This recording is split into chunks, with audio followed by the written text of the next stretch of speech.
You're listening to KFWB News Talk 980. My name is Les Brown, Mrs. Mamie Brown's baby boy. We come your way Monday through Friday from 2 o'clock until 4 o'clock to bring you a program that is designed deliberately to cause you to focus on the positiveness of life. You know, it is evidence-based and scientifically proven. People that are positive, they live longer than people that are negative. And when you are positive, it's good for your health.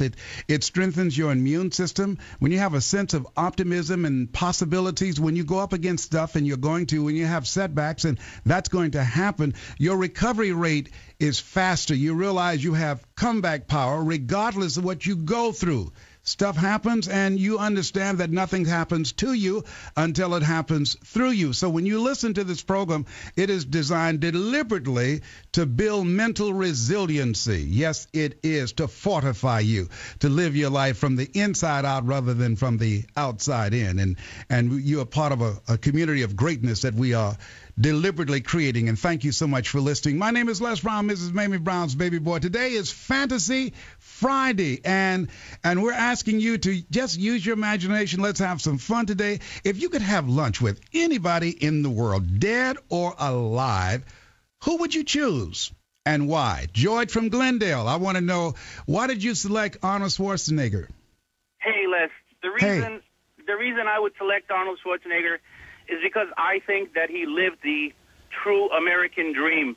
Came to this country with nothing, and against all odds, he won Mr. Olympia 8 times. He tried to be an actor. They told him he can't act. He did the Hercules movie, and they dubbed his voice, and basically they told him to go away, and he kept coming back. He became the highest paid actor at $30 million a picture, went on to politics, married into royalty. Mm-hmm. Basically, I mean, he went against all odds, and he became a multi millionaire. Yes, and most certainly has done some incredible things against all the odds. You're right. He would have to be an interesting lunch, without question, George. Yeah. But you sound like an interesting person yourself. What do you do, George?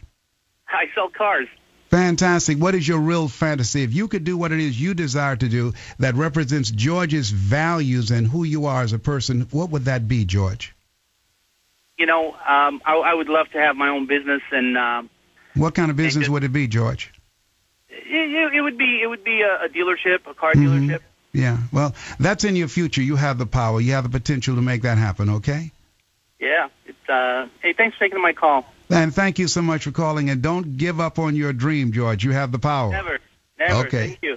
Thank you. All right. Listen, I want to talk to you, Josie. Josie in line 2 in Beverly Hills. Hello, Josie. You'd like to talk to Michael Jackson. That's who you'd like to have lunch with? Yes, I would. What would you ask Michael? I would like to know the personal side of Michael Jackson other than seeing him in music, singing, and dancing, because I see that side of him. I would like to know the other side, like what do you like to do for fun, what kind of food you like, you know, what kind of movies you like, do you like skating, bike riding, like just know the down-to-earth part of Michael Jackson, because he's down-to-earth when he's on stage, and he gives his all when he's performing. He's such a great performer, but then I would like to know that shy side of him and, you know, all the stuff that we don't see. I think that he's a fabulous person, and I think he's a gift from God, and I would just like to get to know that other side other than the entertainer part. Yeah. Did you read the story about the young man who had said that Michael Jackson had molested him, and after that young man's father committed suicide, he came out publicly and said that he lied? Yes, I heard about that. People were out to do him dirty. I believe that they were just trying to get his money. And he admitted that he lied and that his father had trained him to lie on Michael Jackson. Lie, yes. He said that. It was really sad, you know. It's very sad. And notice the media didn't pick that up and put that all over the news so the people would be aware of that. Right. They didn't do that, did they? No, not at all.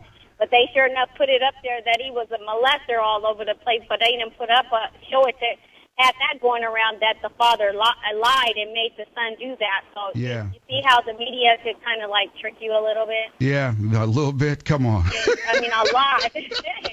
A lot. So, yes. You know, I just think I would have loved to get to know that side of him. I think he would have been an excellent, like a friend, not so much, getting with him, but I would have loved to just be a friend, to listen to him talk, listen to his thoughts. Yeah, he was a great spirit. Well, listen, thank you so much. Thank you. You're welcome. All right. Hey, I want to go to Kelly on line 3 in Anaheim. Kelly, you said you like to have the power to heal, that your dad is sick, and especially babies. Yes, I think that would be awesome. Like in the movie The Green Mile, the man who could put his hands on people and take their sickness and then release it. Yes. I think that would be amazing to just be able to lay hands on somebody, especially babies that, are born with cancer, born with illnesses, and any disability, that, you could heal them. How amazing would that be? That most certainly will be. That is something special. How's your father coming along? Day by day, that's all we can do, and just a lot of prayer and a lot of faith and hope, and that's all we can do right now, day by day, and stay optimistic. I always say we don't deny the facts, we just defy them. Okay, well, listen, thank you so much for calling in. If you're just tuning in, this is Fantasy Friday, and we're saying that if just using your imagination, if you could have lunch with anybody throughout history, dead or alive, who would that be and why? And so we'd like to hear from you, and the number to call is 888-539-2980. That's 888-539-2980. OV from South L.A., who would you like to have lunch with? Yes, I would like to have lunch with, I would love to have lunch with Jim Morrison from The Doors. I really feel that he was a real humble soul. He was real intelligent, and I think that if he was alive at this point, that music would be totally different than what it is now. I think he would have enlightened a lot of people and influenced a lot more musicians, such as myself, and he's already done so. And I'd just like to sit down and talk to him about his life and what downfalls he had and what made him fall like he did and die at such a young age. Like, what's the things I need to look out for in my career as a musician, the negative things to stay away from.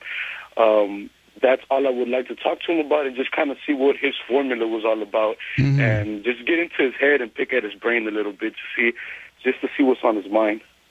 Wow.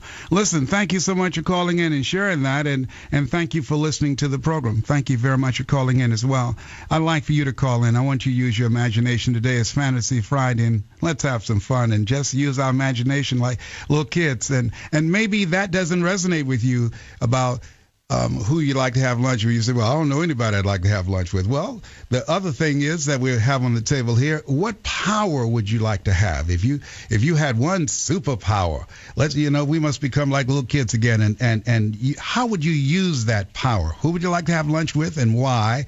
And if you had a superpower, what would it be and how would you use it? The number to call is 888-539-2980. That's 888-539-2980.